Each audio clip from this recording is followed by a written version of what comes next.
I thought my neighbor was a jerk, but then I found this in my mailbox. So I have this neighbor, Dave. He's one of those guys who's always grumbling about something. If it's not the lawnmower noise, it's the kids running around, or the weather being too hot or too cold. He's also notorious for calling people out if their trash cans are a few inches over the property line, or if they park too close to the curb.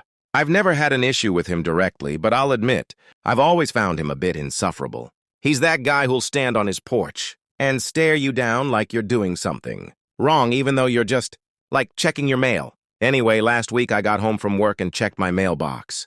I had a few letters, mostly bills and junk mail, but one envelope caught my eye. It was from Dave.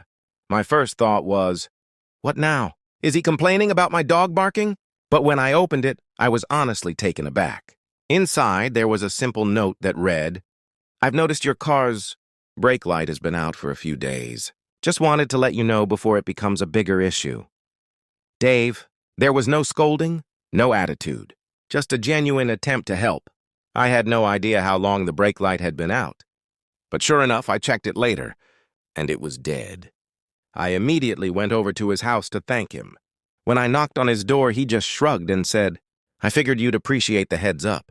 Doesn't make sense to have someone driving around with that not working. It hit me how wrong I'd been about him.